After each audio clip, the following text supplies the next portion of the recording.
देखिए, नेपाल को हिंदू राष्ट्र बोला जाता है, हिंदू राष्ट्र लेकिन कहीं ना कहीं एक भाषा परिभाषा बदलती जा रही, जब से आपने एक पॉइंट इसमें ऐड ऑन कर दिया है धर्म परिवर्तन को लेकर। हाँ। और आज बहुत बदल गया नेपाल।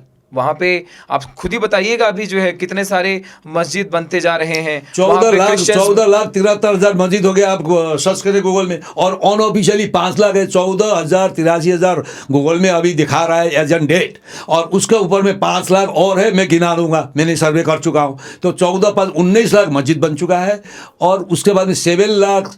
तो आप इसे गलत या सही समझते हैं? नहीं, गलत तथ्य मैं कैसे दे सकता हूँ? दुनिया विश्व देख रहा है, गूगल का जमाना है। 1 मिनट में आप मोबाइल लीजिए, गूगल में सर्च करिए कितना नेपाल में टोटल नंबर्स ऑफ मस्जिद at Nepal till today has been constructed. आप सर्च करिए, सीधा निकालेगा 14,83,000 निकालेगा। लेकिन और 5 लाख का नहीं निकल रहा है। वो 5 लाख का भी अभी हम दे देंगे डाटा। तो 19 लाख बन चुका है। बुरा क्या है इसमें?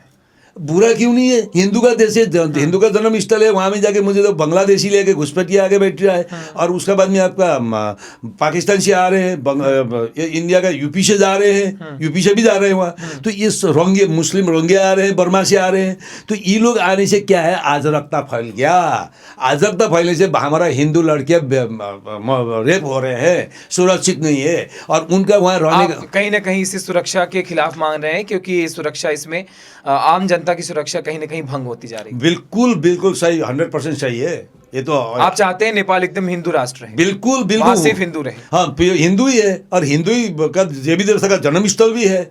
खाली हिंदू बनाने का हमारा मकसद है, क्योंकि पहाड़ से ही हिंदू है, और पहाड़ है और हिंदुत्व ने ऋषि मुनि ने तपोभूमि कहाँ किया? नेपाल में किया। मुक्तिनाथ जहाँ से सबका मुक्ति होता है कहाँ है? नेपाल में है। दामोदर कुंड नेपाल में है। पशुपतिनाथ, नाथ में महानाथ, 3 नाथ है, पशुपतिनाथ, केदारनाथ, बद्रीनाथ, सबका भेड़ासन तार जुड़ा हुआ है। सबसे बड़ा पावरफुल शक्ति किसके पास है? पशुपतिनाथ के पास है। इसलिए सारे टूरिस्ट वहाँ जाते हैं। उनका क्या गलती? ये आंदोलन में उन्होंने भी चौपट में आया बेचारा, वो भी एक सोचने का विषय बना हुआ है। क्योंकि हमारा देखिए संस्कृति का एक रिश्ता है, रोटी बेटी का रिश्ता है। तो हमारा देखिए चाइना से, हमारा अमेरिका से कोई लेना देना नहीं है। हमारा लेना देना भारत से है, क्योंकि हमारा जनकपुर में जो सीता माता और भारत में अयोध्या में राम।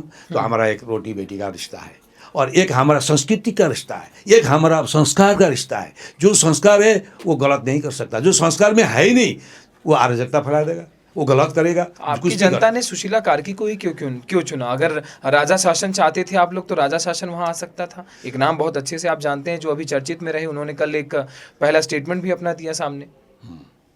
नहीं, ऐसा राजा शासन जब तक नहीं आएगा, हमारा संस्कृति का संरक्षण आप चाहते हैं राजा शासन वापस आ जाए? राजा शासन चाहिए। ये वहाँ में एक आदमी ही देश चलाने का देश है। तो फिर तो सुशीला कार्की की सरकार वहाँ कब तक टिकेगी किसी को नहीं मालूम। क्या पता उनके साथ भी ऐसा कुछ होने लगे। नहीं, ये टिकने का तो हम गारंटी नहीं दे सकते। नेपाल ऐसा देश है, देवी देवता का देश है। जब देवी देवता देखिए 27 प्रकार का देवी देवता है। नवदुर्गा बोलते हैं हम लोग। ये नवदुर्गा में आपका देखिए 9 देवी दुर्गा होता है। उसको 7 10 दिन में पड़ा हुआ है। सर्वस्व सर्वशक्ति समन्विते भयम स्त्री 9 देवी दुर्गा देवी नमस्तुते। 9 दुर्गा, नवदुर्गा का आप पूजन करते हैं। 9 देवी सर्वशक्ति समन्विते भयम स्त्री 9 देवी दुर्गा देवी नमस्तुते बोलता है। जहाँ आप 9 दिन व्रत रह के आप पूरा दुर्गा माता का 9 माता का पूजा करिए, आपका 7 शक्ति प्राप्त होता है 10वां दिन में। ये लिखा हुआ है। और कन्या को पूजिए, आप 9 कन्या पूजिए। क्यों 9 कन्या? 9 माता का 9 कन्या पूजिए, और उनको 2 वर्ष से लेकर 9 वर्ष तक के अंडर में होनी चाहिए, और वो पूजिए तो आपको 7 शक्ति मिलता है। तो वो देश उसका है, इनका नहीं है। तो ये राजनीति दल का नहीं है, ये लोकतंत्र का नहीं है। ये इसलिए राजा का आवश्यकता है, इसका वजह से।